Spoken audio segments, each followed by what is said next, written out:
family. Do you know Janice Rogers Brown? Yes, I do know her. Okay, how do you know her?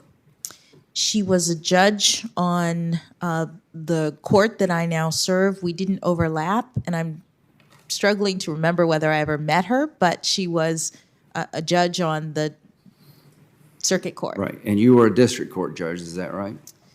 I was, but I don't know whether she had I think you were. retired Are they in the time. same building? They are in the same building. Okay. They are in So the you same. really don't know her? I know of her, yes. Okay. What do you know of her? What's her reputation? I know that she's a very well-respected judge on my circuit. Okay. And in terms of family, she was the daughter and granddaughter of sharecroppers. She was raised in Alabama under Jim Crow. Despite this adversity, she put herself through law school as a single working mother. That's pretty impressive, isn't it? Yes, Senator. Your background is very impressive. You seem to have a great family. If family mattered, we would not have done to her what was done to her here in the United States Senate. Do you realize that she was filibustered for 2 years when she was appointed to the D.C. Circuit? I didn't know that. Did you know that Joe Biden actively filibustered Janice Rogers Brown? I did not know that. Did you know that he told Face the Nation, if Bush nominates her for the Supreme Court, I can assure you that would be a very, very, very difficult fight, and she probably would be filibustered. Is that news to you, too? Yes. Okay. Now that you know that, how do you feel about it? Senator, I can't speak to something that I just learned 2 seconds ago in your Okay, fair enough. conversation with me. Fair enough. You're in the Black Law School Society, right? At The Harvard? Black Law Students Association. Okay, Black Law Student Association. Yes. You're a member at Harvard. Yes. And in sometime, the Mr. Jeffries thing, do you remember that whole dust-up? He got... Only in preparation for this, and I think I was in college at the time. It was my senior year of college. Okay, so you weren't actually in the group when he was invited to speak?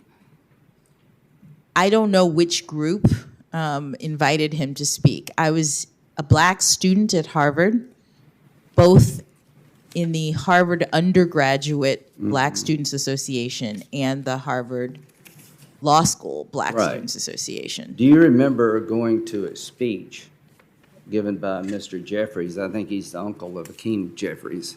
I did not go to a speech Okay. given by Mr. Jeffries. Are you now familiar with the press reports about what Mr. Jeffries' views are? Just in preparation for this. Okay, and do you associate yourself with those views? I do not, Senator. As a matter of fact, he's been called by many as very anti-Semitic. He called you skunk who stink up the place. You don't agree with that, do you? I do not, Senator. And it would be wrong for me or anybody else to hold his statement against you because he spoke at some group you're a member of, right? Senator, I don't have... Yes, it It would be. Yeah, that's right. That's the right answer. I thought that was the right answer with Judge Alito.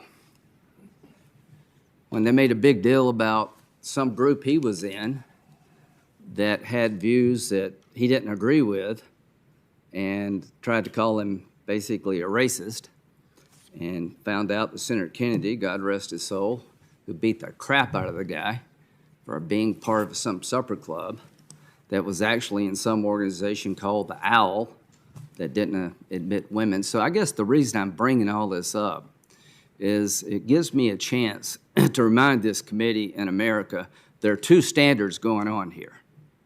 If you're an African-American conservative woman, you're fair game to have your life turned upside down, to be filibustered no matter how qualified you are.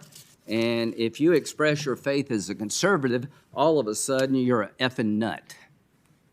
And we're tired of it. And it's not going to happen to you.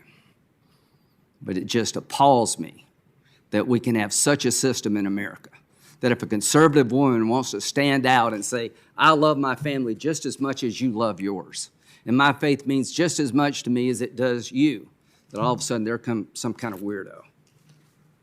A guy like Justice Alito, who's in the same type situation you're in, being in a group, doesn't agree with everything they do or what people may say at a meeting he didn't go to, all of a sudden they own it. You know, this stuff needs to stop. Our people deserve better respect, and I hope when this is over, people will say you were at least well treated, even if we don't agree with you.